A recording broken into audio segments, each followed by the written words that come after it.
Hi guys, welcome back to my channel. Last vlog में जैसा आपने देखा था कि फाइनली हम पटना पहुंच चुके थे आफ्टर इतने घंटों की ट्रैवलिंग के बाद। बट यहाँ पे हमारी ट्रैवलिंग ख़त्म नहीं हुई है। हमारे गांव पहुंचने के लिए हमें और 6 घंटे की ट्रैवलिंग करनी है बाय रोड। सो तब तक हम फर्स्ट क्लास के वेटिंग रूम में रुके हुए, जब तक हमारे ड्राइवर भैया अपनी नींद पूरी कर रहे थे, क्योंकि रात के 2 बज रहे थे और रात के 2-3 बजे के आसपास ड्राइवर्स जो होते हैं उनको अक्सर काफ़ी नींद आती है। तो हमने सोचा हम 4 बजे के आसपास निकलेंगे पटना से। यहाँ पे मेरी मम्मी किसी रैंडम बच्चे को सुलाते हुए, क्योंकि ये बच्ची काफ़ी टाइम से इधर उधर भाग रही थी, तो मेरी मम्मी ने डिसाइड किया कि इसे तो मैं ही सुलाऊंगी। रात के कुछ 2:14 हो गए होंगे। सबको काफ़ी नींद आ रही थी, तो सब काफ़ी थक चुके थे, बट हमारे पास कोई ऑप्शन नहीं था वेटिंग रूम में वेट करने के अलावा। यहाँ पे ये बच्ची फाइनली सो चुकी थी and I was very surprised, क्योंकि लगा नहीं था इसे देख कर के ये सोएगी। इसकी मम्मी भी आ चुकी थी क्योंकि उनके जाने का टाइम आ चुका था।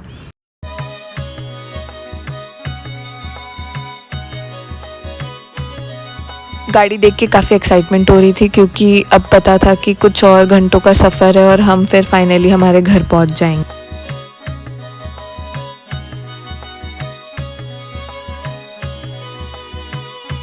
बीच में हमने हॉल्ट ली थी चाय पीने के लिए सबको, क्योंकि बहुत नींद आ रही थी। और ये चाय मेरी ज़िंदगी का आज तक का सबसे बेस्ट चाय रहा होगा। चाय पी करके हम फिर से चल पड़े थे और यहाँ पे ऑलमोस्ट सुबह हो चुकी थी।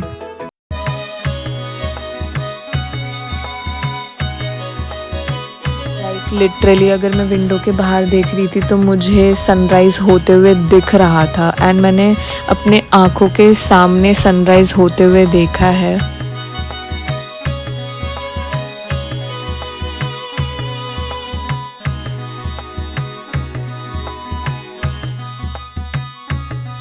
कोई भी पूरी रात सोया नहीं था, सब बहुत थक चुके थे। यहाँ पे मैं डरी हुई, क्योंकि मुझे फ़ास्ट ड्राइविंग से बहुत डर लगता है और भैया काफ़ी फ़ास्ट ड्राइव कर रहे थे, तो मेरी तो नींद सी गायब ही हो गई थी। और बिहार की driving is comparatively very different from जो लोग मुंबई में ड्राइव करते हैं उस हिसाब से। तो मुझे डर के मारे बिल्कुल नींद नहीं आ रही थी। मेरी नज़रें सिर्फ रोड पे थी कि सामने से कोई गाड़ी तो नहीं आ रही, हम बहुत ज़्यादा फास्ट तो नहीं जा रहे।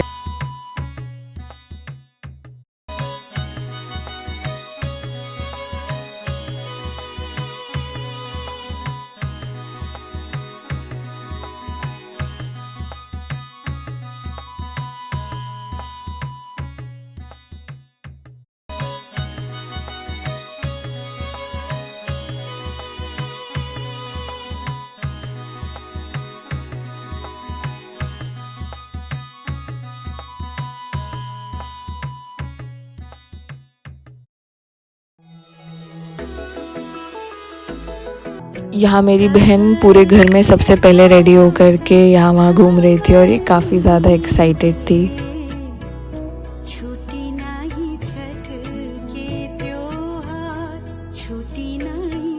आज छठ का तीसरा दिन था, शाम के अर्घ का। सब घाट पे जाने के लिए तैयार हो रहे थे, सब काफ़ी एक्साइटेड थे।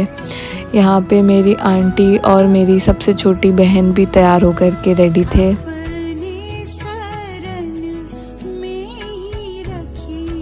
फाइनली मैं भी रेडी हो चुकी थी, बाकी लोग घाट पे पहुंच चुके थे, बस मैं, मेरी मम्मी और मेरी आंटी बाकी थे। मैंने येलो पहनने का डिसाइड किया, क्योंकि आज थर्सडे था और थर्सडे के दिन येलो पहनना अच्छा होता है।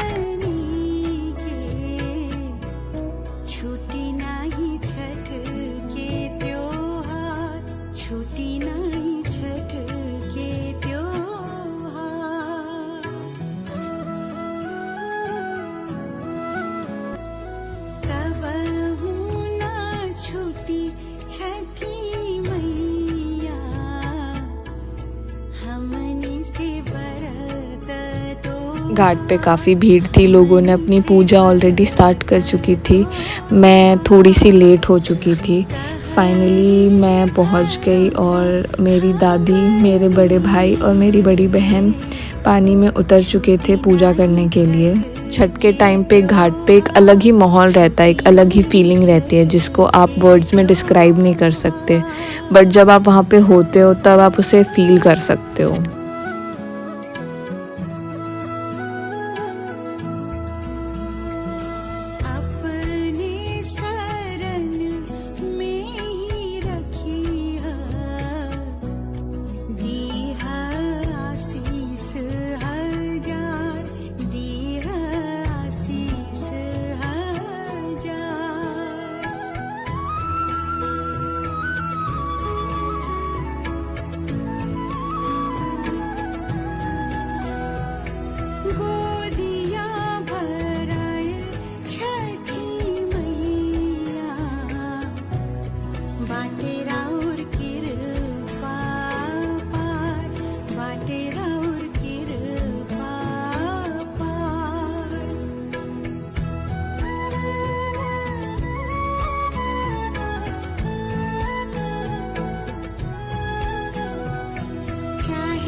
सूरज देवता ढल चुके थे और उसी के साथ साथ छठ के 3rd डे का एंड यहीं होता है।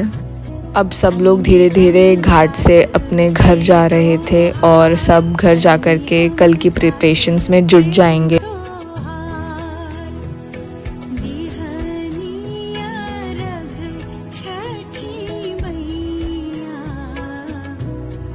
शाम को मैं और मेरे बड़े भाई मार्केट गए थे समोसे लाने के लिए। काफ़ी अच्छा प्लेजेंट वेदर हो चुका था शाम में। डिनर और सारा काम निपटाने के बाद मेरी मम्मी, मेरी दोनों आंटियाँ और मेरी बुआ कल की तैयारी के लिए लग चुके थे। मेरे में तो बिल्कुल हिम्मत नहीं थी कि मैं और बैठूं, क्योंकि मैं ऑलरेडी बहुत थक चुकी थी और मेरी नींद भी पूरी नहीं हुई थी। तो गाइस, आज के लिए सिर्फ इतना ही। छठ का फाइनल डे देखने के लिए अगला व्लॉग ज़रूर देखना। तब तक के लिए बाय बाय।